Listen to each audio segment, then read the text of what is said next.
will be talking mainly about the heuristics and the decision making biases. My team members already took about the common shortcuts in decision making, so I will be mainly dealing with heuristics. So in our everyday life, we have to make so many decisions in our life. It does not only mean the decisions in the organization level, like small decisions like whether you have to travel by bus or whether you have to travel by auto, small decisions we have to make. So these decisions we'll be making by collecting the information that is around us. Like that we'll be making the information. So this information is a lot. The world is filled with information. So we cannot collect all the information that we need. So for example, if I ask him like whether you want to travel by bus or auto, which one would you prefer? Bus. So he will be preferring bus. So he will be mainly concentrating on those details that is related with bus, like the timings of the bus, etc. So we cannot make all the decisions just within a little time. So we have to process the data and then we have to make the decisions. But we cannot wait for the whole day because, as Najit said, we also have various cognitive limitations. So we have to consider those limitations also and then take the decisions according to that. So these decisions, since we cannot process all the data at once, we use various mental shortcuts to make the decisions. So these mental shortcuts are called heuristics. So heuristics are the mental shortcuts that help us to make the decisions and solve the problems really quickly because we don't have much time. Like if you want to reach the office before 10, you have to search the bus before that, and then only you will be able to reach the workstation before 10. So you have to collect information regarding that and take the decisions really quickly.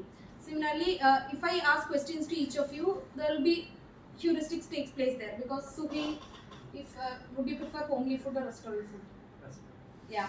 So he cannot take much time. He cannot wait till evening to answer my questions. So he has to take the decisions quickly. So he took the decision and he replied to me. So the heuristics take place and he thought of it and which he likes he told me.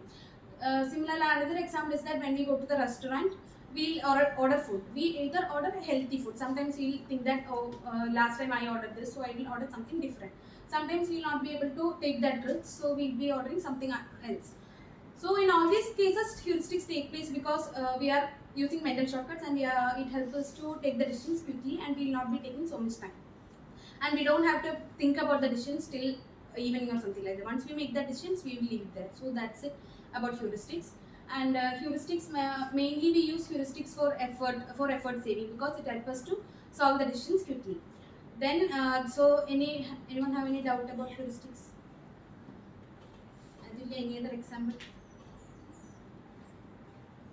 Okay.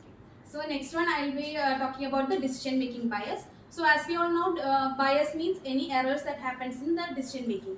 So when we are making the decisions, we will face with so many errors. It may not seem that all the decisions may be correct and we are taking. So sometimes it may fail, sometimes it may be successful. So many errors happen commonly in decision making. So one of the first error that I feel is that overconfidence bias. Vignesh, can you tell what is overconfidence? When we feel like we know everything and commit a mistake. Yeah, because we think that we know everything and we will not listen to anybody else. Even if they say like it's wrong, you're going in the wrong way, we will not listen to it. We will just go in that way itself and we will take that decision. And sometimes it may be correct, but sometimes most of the time it may be wrong. So that is one of the thing, first bias, that is overconfidence bias. We'll be overconfident in everything and we'll take sometimes the wrong decision. Then next one is the self-serving bias. So this is one of the most common errors that everyone has discussed in the class also. Like self-serving bias means if some good things happen to us or like success happens to us, we will think that it's all because of us, it's because of our hard work and everything. But if something wrong happens or if something goes in the wrong way, we will just blame others. We will not take it on ourselves, we will just blame others.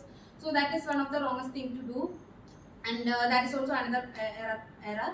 And another one is the anchoring effect. Anchoring effect means the decision maker will only take in mind the information that happened recently or which he feels is right. He will give more weightage to those information which he will feels right, and he will ignore all other information completely.